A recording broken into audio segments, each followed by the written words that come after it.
السلام علیکم، ایک نئے ولاگ کے ساتھ میں ہوں سبی الحسنین۔ ناظرین، آج مخصوص نشستوں کے کیس میں ایک بڑی ڈیولپمنٹ ہے۔ 4 متفرق درخواستیں تھیں جس پر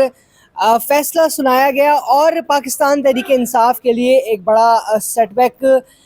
رہا ہے آج کی سماعت، آج کی ہیئرنگ۔ اور فیصل صدیقی جو سنی اتحاد کونسل کے وکیل ہیں، انہوں نے عدالت میں کیا دلائل دیے، 11 رکنی آئینی بینچ کے روبرو پیش ہو کر اس پر بات کریں گے، جس کے لیے میرے ساتھ موجود ہیں سینئر صحافی عقیل افضل۔ لیکن اس سے پہلے گزارش یہ ہے کہ میرے چینل کو لائک کریں، سبسکرائب کریں اور کمنٹ سیکشن میں فیڈ بیک ضرور دیجیے۔ فیڈ بیک بہت ضروری ہوتا ہے۔ بہت شکریہ عقیل افضل صاحب جوائن کرنے کے لیے۔ یہ بتائیں کہ 4 متفرق درخواستیں کون سی تھیں، ان پر کیا فیصلہ آیا؟ دیکھیں،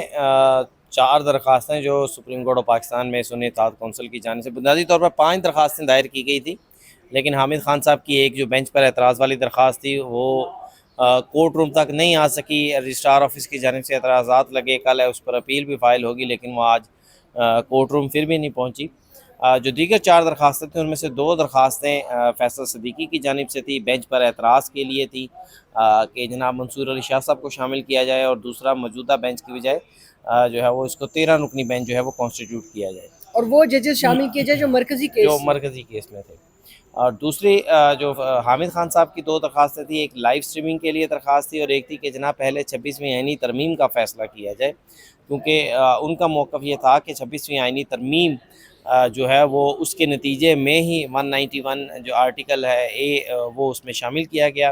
آئین میں، اور اس کے نتیجے میں آئینی بینچ بنا ہے، اس کے نتیجے میں جو ہے یہ ساری پروسیڈنگ ہو رہی ہے، تو اس لیے 26ویں آئینی ترمیم کا بہت زیادہ اثر ہوگا۔ اب بنیادی طور پر تو اس میں دیکھا جائے لائیو سٹریمنگ کی جو درخواست تھی اس کا کوئی براہ راست میرے خیال سے پاکستان تحریک انصاف کو فائدہ نہیں ہونا، کیونکہ لائیو سٹریمنگ میں تو جس طرح ہم نے اکثر عدالتی مقدمات میں دیکھا ہے کہ پاکستان تحریک انصاف کے جو وکلا ہوتے ہیں وہ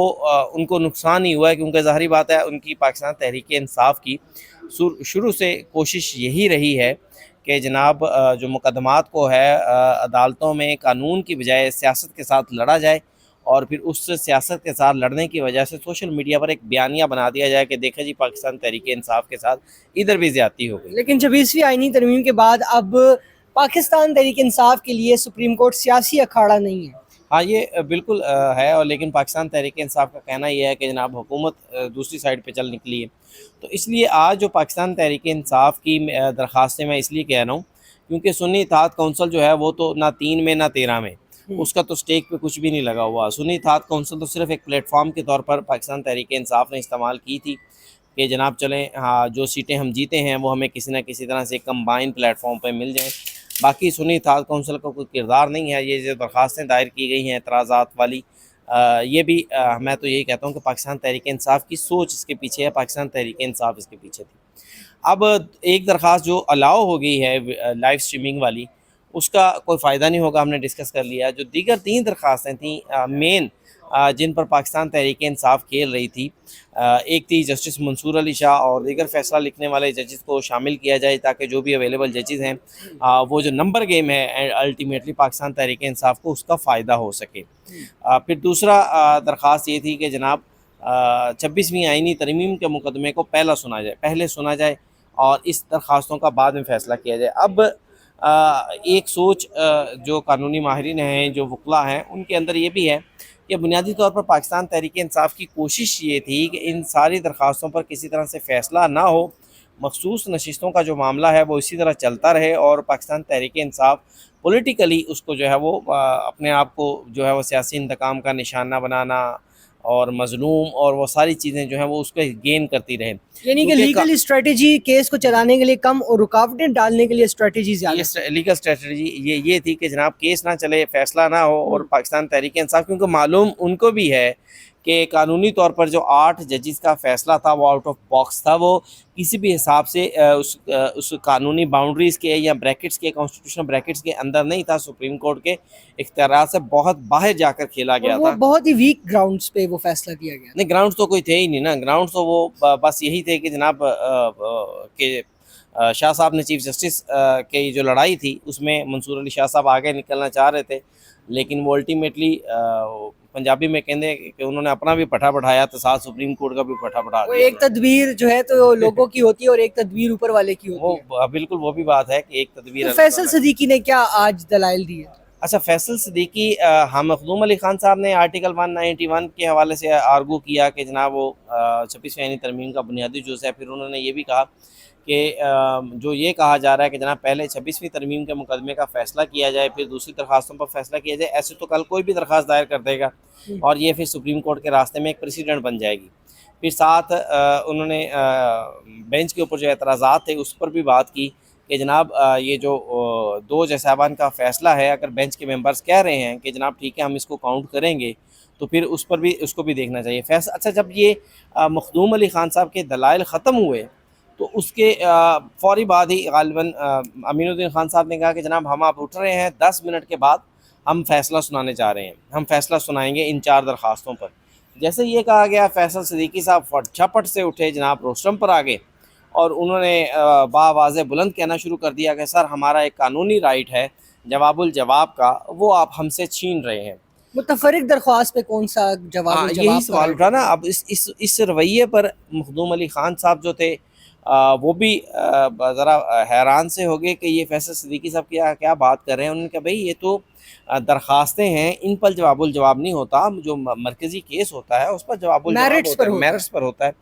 लेकिन उन्होंने कहा कि नहीं जनाब हमारा ये कानूनी हक़ है, ये तो हर जगह लिखा हुआ है, ये तो फ़लाँ जगह लिखा हुआ है। मेरे ख़्याल से उसके बाद फिर मखदूम अपना अमीनुद्दीन ख़ान साहब, मोहम्मद अली मज़हर और जमाल ख़ान मंदोखेल, इन्होंने मशवरा किया। इन्होंने कहा कि भाई इनको ये दे दें, वरना कल को ये फिर कहेंगे कि जनाब हमें सुना नहीं गया, हमें एतराज़ जो थे हमने करने थे। तो उनको फिर राइट दे दिया गया और मंदोखेल साहब ने वहाँ पर एक ऑब्जर्वेशन भी दी। उन्होंने कहा चलें जी आपको फेयर ट्रायल का हक़ दे देते हैं, कल को आप ये ना कहें कि हमें फेयर ट्रायल का हक़ नहीं मिला। बातें सारी वही हम उसके बाद जो फैसल सिद्दीकी आए और हामिद खान साहब आए, बातें सारी वही, आर्गूमेंट सारे के सारे वही जो इससे पहले हो चुके थे। फैसल सिद्दीकी ने कहा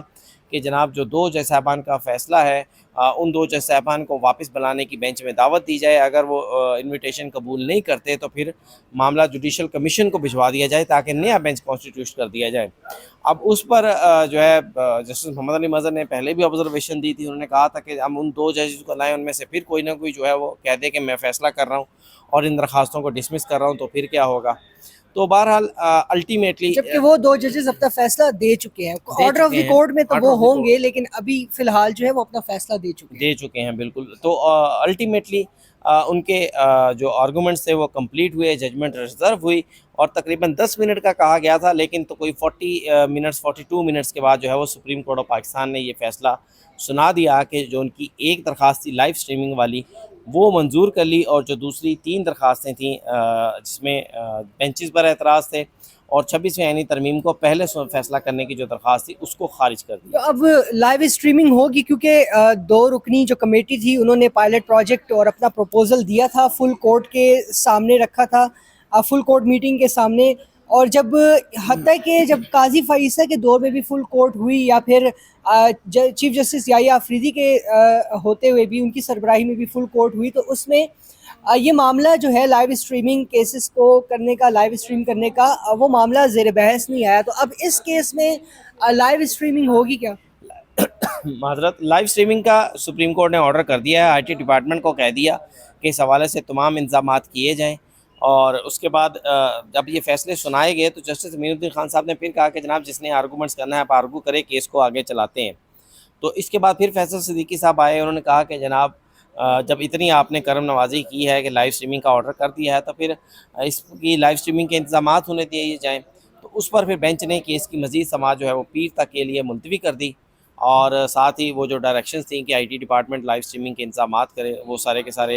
जारी करते हुए पीर तक इस केस को जो है वो एडजन कर दिया। लेकिन एक बात और है, मंदोखेल साहब ने फैसल सिद्दीकी से शिकवा ज़रूर किया। उन्होंने कहा कि आज आप कुछ ज़रा, तो उस पर फैसल सिद्दीकी ने कहा कि मैं माज़रत भी करता हूँ। यकीनी तौर पर उनके रवैये के ऊपर बात की, मंदोखेल साहब ने इशारे में बात की और जिस पर उन्होंने माज़रत भी की। बहुत शुक्रिया अकील अफजल साहब बात करने के लिए। तो नाज़रीन, अब मंडे से यानी कि पीर के रोज़ मेरिट्स पे बहस शुरू होगी इस केस में और इस केस की समाअत को लाइव स्ट्रीम किया जाएगा। इसी के साथ ही इजाज़त दीजिए, अल्लाह हाफ़िज़।